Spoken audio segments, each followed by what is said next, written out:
My sister's baby shower invite included a line, "Gifts $5,000 minimum." When I showed up with a $50 Target card, Mom declared to everyone, "Some people simply don't respect family." The room froze. I smiled, took out my phone, and canceled the $380,000 down payment I'd promised for their dream house.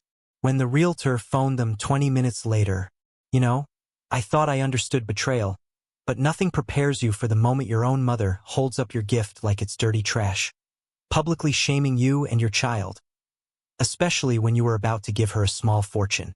My heart still clenches thinking about it. It was my sister's baby shower, already loud enough to rattle the cheap chandeliers in that rented event hall my parents loved. Pink balloons, fake greenery, a dessert table with "baby girls" spelled out in gold letters. Everything felt performative. My son, Noah, he's 11, quiet, careful. The kind of kid who triple-checks his homework and still asks for hugs. He was sitting at the kids' table, clutching a tiny crocheted baby blanket he'd spent 3 weeks making with our neighbor. In front of every other cousin was a white gift bag labeled "Cousin Crew." Custom shirts, candy, little keychains. Every cousin except Noah. He looked around, that innocent confusion on his face, like he was sure they just missed him. He even lifted the centerpiece to see if his bag got stuck. "Nothing. Grandma?" he whispered, his voice barely audible over the music. "Did mine get moved?" My mom didn't even glance at him. She just said, "Oh, those were just for the real Cousin Crew, sweetheart. We didn't think you'd be here that much once the baby comes." The air just swooshed out of my chest. The room didn't even go quiet. People kept talking, someone laughed somewhere else, but I saw Noah go completely still. His shoulders dropped half an inch, like someone had just turned his volume all the way down. He swallowed. "Okay," he whispered, pulling that precious blanket into his lap, as if it could somehow hide him. I should have left right then.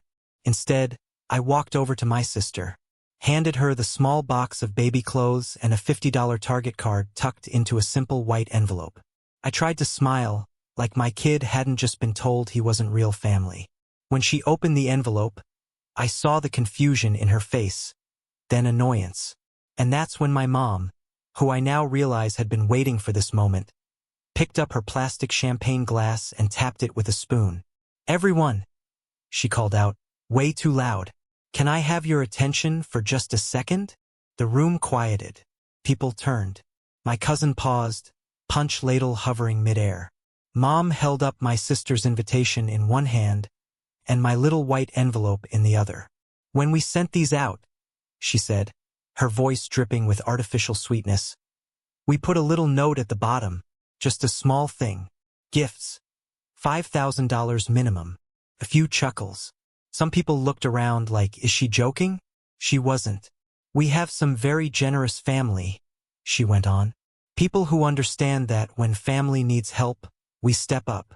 And then she looked straight at me, holding my envelope between her fingers like it was truly something filthy. "Some people just don't value family." The room actually froze that time. Someone muttered, "Whoa!" My aunt coughed. My brother looked at his shoes. And Noah, he heard it. I watched his ears turn red. He looked at me, trying to figure out what he'd done wrong again. I smiled. I smiled so wide my jaw ached, because if I didn't, I was going to say something I couldn't take back. Instead, I reached into my jacket pocket, pulled out my phone, and opened my banking app. At the top of the screen, glowing back at me, was a scheduled transfer, $380,000. Down payment wire to Clear Creek Title in escrow memo. Mom and Dad plus Monica Dreamhouse. Status: pending. I tapped it. My thumb hovered. 20 minutes later, while my mom was still pretending the room hadn't gone weird, and my sister was opening her 15th gift, her phone started ringing. I recognized the ringtone, the one she used for important people. When she saw the caller ID, she went white. "Why is my realtor calling?" she muttered, grabbing the phone and practically running out the doors. I already knew why. "My name's Daryl. I'm 41, a litigation attorney in Charlotte, North Carolina. I mostly do commercial stuff, real estate disputes, the kind of work that means I spend more time in conference rooms than courtrooms. I'm divorced, one kid, Noah, 11, who stays with me half the week in a brick townhouse. It's nothing fancy, but it's ours. He helped pick the paint for his room, blue-gray walls, bookshelves we built together with way too many screws. My parents, Linda and Robert, live 20 minutes away.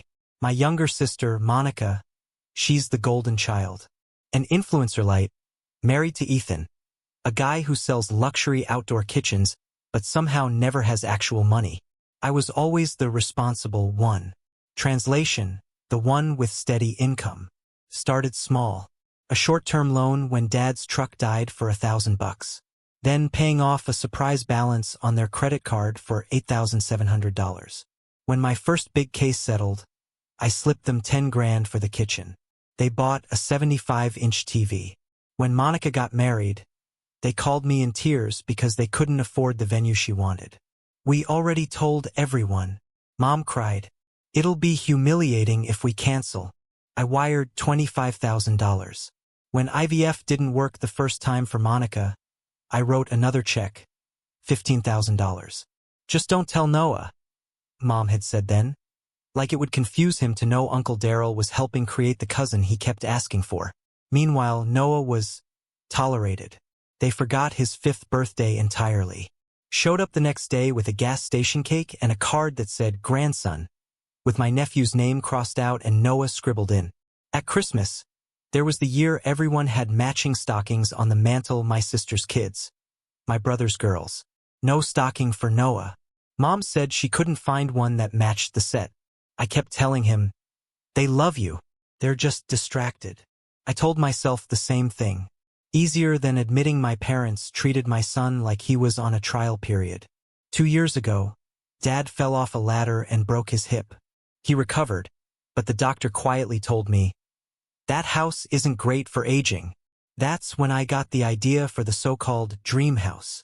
A bigger place with a ground floor bedroom for my parents, enough space for Monica and Ethan later if they needed it. In a newer neighborhood with sidewalks and a decent yard closer to Noah's school so he could actually ride his bike over. I ran the numbers like I would for a client. If I put down $380,000, they could comfortably handle the rest on my parents' retirement, plus what Monica and Ethan claimed they'd contribute. Title in my name, a life estate for them. Clean. Paperwork so no one got taken advantage of. I told myself it was an investment and also a gift all at once. They cried when I told them. Mom called it our miracle. Dad actually hugged me. Monica hugged me too, whispering, you're the best big brother in the world. We spent 3 months house hunting with a realtor named Tanya. Every group text was a new listing. My mom stopped complaining about her old kitchen because she was too busy sending me photos of huge islands and walk-in pantries. What they didn't stop doing was forgetting my kid. They took all the grandkids to Disney World last spring. Except Noah. The excuse that time was custody. It's just so hard, honey, Mom said. We didn't want to make things complicated with your ex. I offered to rearrange my week. I offered to pay for Noah's ticket and his room. They went without him anyway. When they came back, they handed him a generic Mickey mug and said, we thought of you the whole time. Sure. When Monica's pregnancy finally took, the group chat exploded. Ultrasound pictures, nursery inspo, baby name polls. They didn't ask Noah what he thought. They asked my sister's kids to write letters to the baby. From the cousins. Mom told them at dinner one night. Noah was there, chewing his chicken too slowly, waiting for his turn. Then Mom turned to him. Oh, sweetie, you can just sign onto one of theirs. All of this, somehow, I swallowed. Because that's what I do, apparently. I buffer. I rationalize. I tell myself things like, they're old school. They'll get better when the baby's here. Right up until that stupid invitation arrived. The baby shower invite showed up in my mailbox like a wedding announcement. Thick cardstock, pale pink watercolor flowers, my sister's name in gold script, and at the bottom, in smaller letters, a neat little note. Gifts. $5,000 minimum. Please, let's bless baby girl the way she deserves. I actually laughed out loud when I read it. I assumed it was a joke at first. Some influencer thing. Then Mom called. So, she said too casually, Did you see the note? Yeah, I said. I did. That was a joke, right? Silence. Daryl, she sighed, like I was being deliberately dense. You know how much Monica and Ethan have been through. All those treatments, all the time. This baby is a miracle. We want to make sure she comes into the world set up. You want people to what? Wire $5,000 for attending a shower. People who can, she said. You know, we don't expect that from everyone. Just for me. She didn't have to say it. And you sent that to the whole guest list? I asked. Coworkers? Church people. They'll understand, she said quickly. It's family. It's love. It wasn't love. It was a shakedown, wrapped in a pastel font. I thought about saying no. I got as far as drafting a text. I'll bring something thoughtful, but I'm not participating in a $5,000 cover charge. Then I pictured Noah's face if we didn't go. He'd been carrying the ultrasound picture around in his backpack. He called the baby Bean and talked about reading bedtime stories to her when she was born. So I made a different plan. I bought a little pile of baby onesies, a pack of bottles, and a stuffed elephant. Normal gifts. Sensible. I put the Target card in the envelope because I knew that room. If I showed up with nothing in the shape of a card, my mom would make sure everyone knew. And I told myself the same lie again. If they show they're willing to treat Noah right at the shower, you still go through with the house. If they don't, you don't. I didn't tell them that second part. They'd already been punishing me for the one time I did say no. Last year, Ethan asked me to co-sign a loan for his expanding business. He wanted $250,000 to open a second showroom. I read the numbers and told him calmly that he was already leveraged as far as any sane lender would go. You're a lawyer, he'd snapped. You of all people should know paperwork doesn't mean everything. Paperwork means exactly everything, I'd said. That's the point. He stormed out of my apartment that night. 3 days later, Mom called to tell me I'd changed since the divorce, and that money made me cold. Ever since, it was little jabs, snide comments about my car, my condo, about how some people forget where they come from once they make partner track. The baby shower was the culmination of all of it. A room full of people they wanted as witnesses. A chance to remind everyone that I was the walking wallet, and my kid was extra. So, when Mom told Noah he wasn't part of the real cousin crew, something in me just stopped. I watched him sit there, with his empty spot on the table, while the other kids pulled tissue paper out of gift bags and squealed over glitter pens and matching shirts. I watched Monica take the crocheted blanket from him with one distracted, "Oh, how sweet," and then set it behind the punch bowl like it was a napkin. I watched Mom make her speech about some people not valuing family, waving that $50 card like a prop, and it finally clicked. It wasn't about the card. It wasn't about the $5,000. It wasn't even about the house. It was about the fact that my parents were perfectly comfortable building their future on my money while making it painfully clear my kid was never going to be fully welcome in that future. They wanted my bank account. They did not want my son. That was the last straw. Not the missing gift bag. Not the ridiculous invitation. Not even the Disney trip. It was the look on Noah's face when my mother used me as an example of someone who doesn't value family in front of him. He didn't ask if I was hurt. He asked if he had done something wrong. I don't remember standing up. I just remember suddenly being in the hallway outside the banquet room, my heart pounding, my phone heavy in my hand. "Dad." Noah's voice echoed in my head. "Did mine get moved?" I opened the banking app. The account was listed as Family Home Fund. It had taken me 6 years of careful saving, bonuses, saying no to things I actually wanted. The scheduled wire showed next to it, $380,000, due to hit Monday morning at 9 a.m. destination. Clear Creek title and escrow. Property address. A 5-bedroom craftsman-style house with a wraparound porch that my mother had already called her last house. We hadn't closed yet. We were in the inspection period. Paperwork was drafted, but nothing was finalized. As the only buyer on the contract, I had the right to walk away. "Hey man, you okay?" My younger brother, Jason, had followed me out into the hallway. He's 39, works construction, not a saint, but usually neutral. I'm fine, I said, which we both knew was a lie. That thing Mom said. He rubbed the back of his neck. That was messed up. And the bag thing. I told her Noah should have one, by the way. Did you? Yeah. She said she didn't want to confuse the dynamic. Whatever that means. Of course she did. I looked at my brother. If I pull out of the house, they'll blame you. He snorted. They already blame me for everything. I'll live. I nodded once. Then I tapped Manage Transfer. A little menu slid up. Edit. Pause. Cancel. My thumb hovered over pause. Safer. Reversible. I chose cancel. A warning popped up. Are you sure you want to cancel this scheduled transfer? Yes. Confirm. Another screen. Transfer canceled. Confirmation #8843C. I took a screenshot. My hands were steady. Then I swiped to my contacts and called Tanya, the realtor. She picked up on the second ring. Hey, Daryl. Ready for final walkthrough dates? Not exactly, I said, keeping my voice even. We need to hit pause on 72 Fairway. Silence. Pause how? I'm withdrawing my offer, I said. Within my rights under the inspection contingency. I'll email you formally tonight, but I wanted you to know now so you can let the sellers start showing it again. She exhaled. Can I ask why? Family situation changed, I said, and I'm not comfortable moving forward. This is my decision, not negotiable. You understand your parents and your sister will hear this from me? She asked gently. They've been calling about their house. I understand, I said. That's why I'm calling you and not waiting until Monday. Okay, she said slowly. I'll call them in a bit. I'll send the withdrawal form to your email. Thanks, Tanya.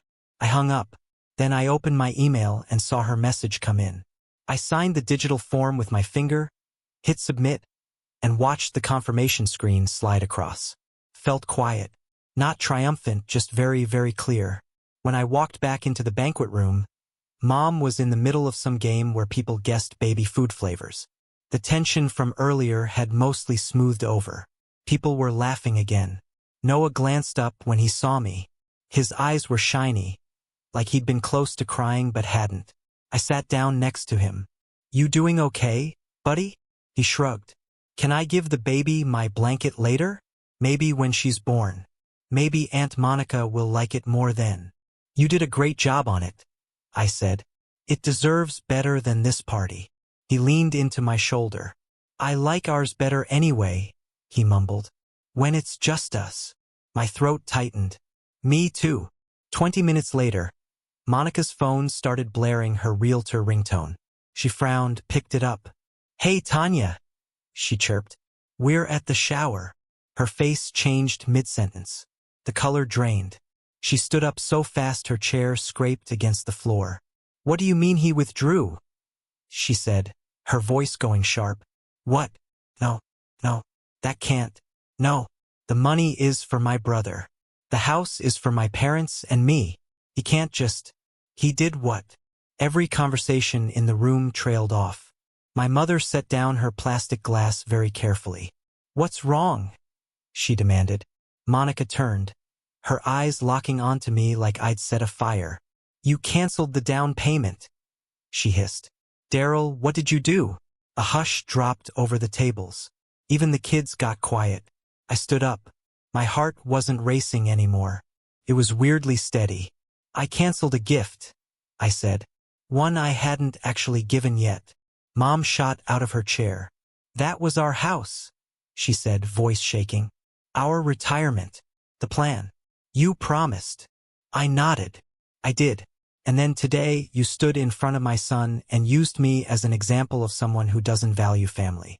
Because I brought a $50 gift card instead of a down payment disguised as a baby present. Her mouth opened and closed. And before that, I added, glancing at the kids' table, you made sure every real cousin got a gift bag except my kid. Again. People were staring at her now, not me. It's not about the card, I said quietly. It's about the fact that you want my money more than you want my son. And I'm done paying for that. I grabbed my coat from the back of the chair. Noah, Let's go. He stood up fast and grabbed his blanket. As we walked toward the door, my mom called after us. You're going to blow up your family over a toy bag and a misunderstanding, she shouted, practically throwing a tantrum. I turned back just long enough to answer. I'm not blowing anything up, I said. I'm just not buying you a house you don't deserve. Then we left. The text messages started before we hit the highway. From Mom. You embarrassed us in front of everyone. You humiliated your sister while she's pregnant. You're punishing an unborn baby, Daryl. From Dad, which was rare, grow up. You made a commitment. Men keep their word. From Monica. How dare you use the house to control us? You don't get to yank it away because you're mad for 5 minutes. I put my phone face down in the cup holder. Noah stared out the window, clutching the blanket. Dad, he said finally. Grandma's mad at you, huh? Yeah, I said. She is. Because of me? His voice wobbled. Because I didn't have a bag? My chest hurt. No, because of her, I said. Because she forgot how to treat you. That's on her, not you. He was quiet for a second. Are we still getting the house with the porch swing? No, I said honestly. We're not. He thought about that. I like our house, he said.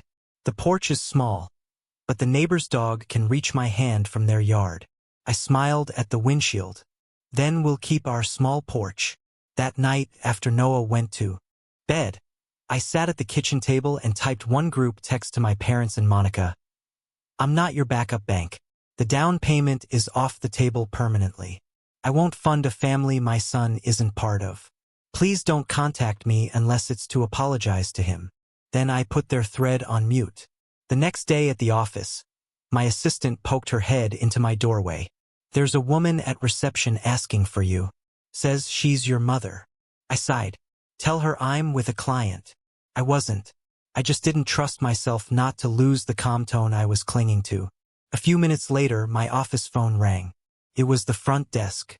She says she's not leaving until you talk to her, the receptionist whispered. Do you want security, too? Yes, I said. Please, politely. By the time I left that evening, the lobby was empty. No dramatic scenes. Just a note in my email from building security saying, per your request, guest was asked to leave and complied. At home, Noah was at the table doing math homework. He looked up when I walked in. Grandma came by, he said. She knocked. I didn't open the door. Miss Johnson saw her from across the hall and came out. She said you weren't home. Grandma left a bag on the doorknob. He pointed to the counter. Inside the bag was one of the leftover Cousin Crew shirts, still folded, and a gift bag identical to the others from the shower. The tag said, Noah. The shirt was the wrong size. There was a note tucked inside. You're making this bigger than it is. We love Noah, but you can't expect us to treat him the same when he's not really around as much. Please put the house back. We've already told everyone. I put everything back in the bag and dropped it straight into the trash can. A week passed. Then 2. Word got around the family. My aunt called to check on me, but accidentally let slip that my parents were telling people my ex-wife had turned me against them. Monica posted vague Instagram stories about toxic relatives and money manipulators. My brother Jason came over one Sunday with a pizza and a 6-pack. You know they lost their earnest money when you pulled out, right? He said, sitting on my couch. I offered to cover it, I said. Tanya told them I'd eat it. They told her they'd sue me. She laughed. I have the email. Jason snorted. Yeah, that sounds right. He grew serious. For what it's worth, I'm glad you did it. I've been watching them treat Noah like a visitor for years. I should have said something sooner. You did today, I said. He shrugged and tossed Noah a slice of pizza. Hey kiddo, you still got that Switch? I'm ready to get destroyed in Mario Kart. Noah lit up for the first time in days. We didn't talk about the house again that night. Months went by. My parents didn't buy another place. The market moved on. The house on Fairway went under contract with some young couple and their toddler. According to Tanya, Mom sent a long email around Easter. Half apology, half demand. There was a line in it that summed everything up. We're family. You're supposed to help us. I stared at the screen for a long time. Then I hit delete. I wasn't cruel. I sent birthday cards. I let Noah answer calls from them if he wanted to, supervised. Short. But I didn't uncank the house. I didn't offer a smaller version. I didn't send more money. The dream house stayed a dream for them. For us, something else started to take shape. On the weekend, we should have been helping them move. The date circled on the calendar with closing written in my mom's handwriting, Noah, and I spent Saturday painting an accent wall in his bedroom. He talked me into a deep navy blue. I'd been hesitant, worried it would make the room dark. But once it dried, it looked good. Grown up. His choice. We spread an old sheet on the floor. He had on one of my t-shirts, sleeves hanging past his elbows. There was paint on his cheek, in his hair, probably on the back of his ear. "Do you miss them?" he asked at one point, rolling the paint carefully. "Grandma and Grandpa?" I thought about it. "I miss who they were when I was your age," I said. "I don't really miss who they're being right now." He nodded like that made sense. "Do you miss the big house?" he added. I looked around at his small, messy room, books stacked sideways, Lego builds on the dresser. The crocheted baby blanket folded at the end of his bed now, because he decided the baby didn't need it as much. "No," I said. "I think this is exactly where we're supposed to be." That afternoon, Jason showed up with his 2 kids and a grocery bag full of snacks. "We're hijacking your Saturday," he announced. Cousins insisted. His daughter handed Noah a handmade card that said Official Cousin Crew, with all their names written inside, including his. "We made our own club," she said. "Grandma doesn't get to pick who's in it." We ordered takeout, dragged chairs from the dining room, and crowded around my small table. There were 2 empty chairs I'd left at the end out of habit, like maybe my parents would walk in. They didn't. Noah laughed so hard at something Jason said that soda came out of his nose. The kids took turns falling off the beanbag. Someone started a Nerf war in the hallway. It was loud and chaotic and imperfect. But no one forgot his name. No one asked if he really counted. Later that night, after everyone left and the house was finally quiet, I walked past the trash can in the kitchen. The old shower bag was still at the bottom, under new layers of coffee grounds and junk mail. For the first time, I didn't feel a twist of guilt about it. They'd made their choice years ago in 100 small ways. I finally made mine. I can't give my parents a dream house. I can't fix whatever part of them decided my kid was optional. But I can give my son something better than a porch swing and a big kitchen. I can give him a life where he never has to stand at a table, looking for his name and wonder if he belongs. And I don't need $380,000 or their approval to do that. Have you ever faced a moment like this, where you had to choose between family expectations and what was truly right for you or your child? I really want to know what you think. Let me know in the comments below.